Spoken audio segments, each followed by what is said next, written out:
রোমে আবারও মুখোমুখি হলো দুই প্রতিদ্বন্দ্বী রাষ্ট্র ইরান ও যুক্তরাষ্ট্র। লক্ষ্য একটাই, পারমাণবিক উত্তেজনার ইতি টানা।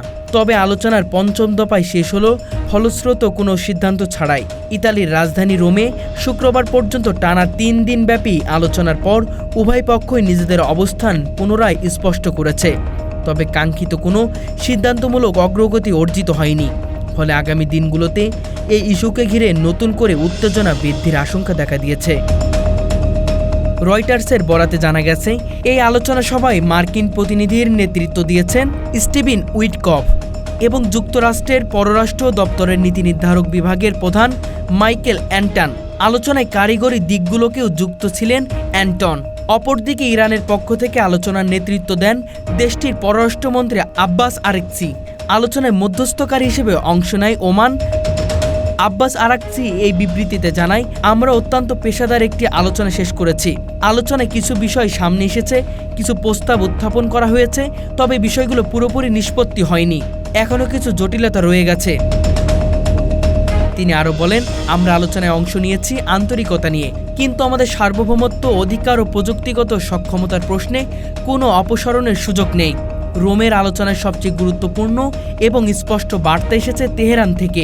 ইরান জানিয়ে দিয়েছে তারা ইউরেনিয়াম সমৃদ্ধকরণ কার্যক্রম বন্ধ করবে না।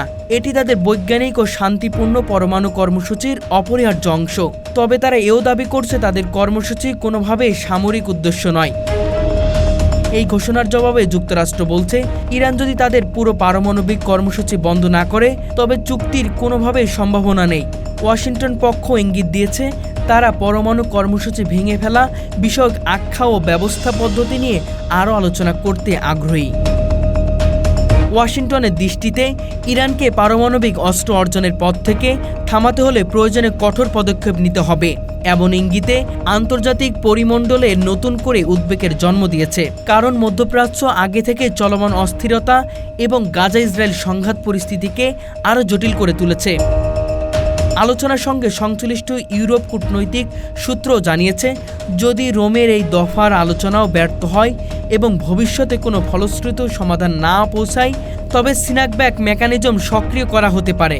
সিনাকব্যাক বলতে বোঝানো হয় 2015 সালের ইরান পারমাণবিক চুক্তি অনুযায়ী যদি ইরান কোনোভাবে চুক্তি লঙ্ঘন করে তাহলে জাতিসংঘের পূর্ববর্তী নিষেধাজ্ঞাগুলো পুনরায় সক্রিয়ভাবে কার্যকর হবে। এর ফলে ইরানের তেল রপ্তানি, বৈদেশিক ব্যাংকিং লেনদেন ও আন্তর্জাতিক বাণিজ্যের বড় ধরনের ধস নামতে পারে।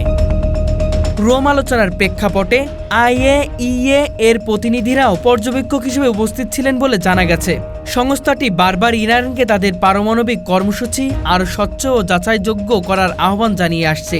তবে ইরান অভিযোগ করছে, IAEA কখনো কখনো রাজনৈতিক উদ্দেশ্যপ্রণীতভাবে রিপোর্ট তৈরি করছে। আলোচনার ফলাফল ঘোষণার পর ইসরায়েল তাৎক্ষণিকভাবে প্রতিক্রিয়া জানিয়েছে। দেশটির প্রধানমন্ত্রী বেঞ্জামিন নেতানিয়াহু রোম আলোচনাকে সময়পেক্ষ বলে উল্লেখ করে বলেন, ইরান কেবল সময় কিনছে, বাস্তবে তারা গোপনে পারমাণবিক অস্ত্র তৈরি করার চেষ্টা চালিয়ে যাচ্ছে। তিনি আন্তর্জাতিক সম্প্রদায়কে আরও কঠোর নজরদারি আহ্বান জানিয়েছেন।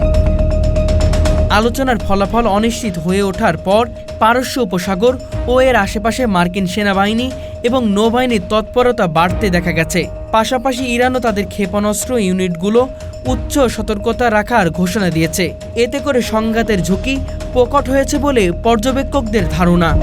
রোমে অনুষ্ঠিত পঞ্চম দফার এই আলোচনাকে অনেকেই ভবিষ্যতের নির্ধারক হিসেবে দেখে নিচ্ছেন, কিন্তু আলোচনার পরপরই পরিস্থিতি যেভাবে দাঁড়িয়েছে তাতে করে আরও একটি অনিশ্চিত সময়ের দিকে নিয়ে যাচ্ছে ইরান ও যুক্তরাষ্ট্র সম্পর্ক। এখন বিশ্ব অপেক্ষা করছে পরবর্তী দফার, যেখানে হয়তো নির্ধারণ হবে মধ্যপ্রাচ্য বৈশ্বিক নিরাপত্তা প্রশ্নে পরমাণু চুক্তির ভবিষ্যৎ কোন দিকে মোড় নিবে।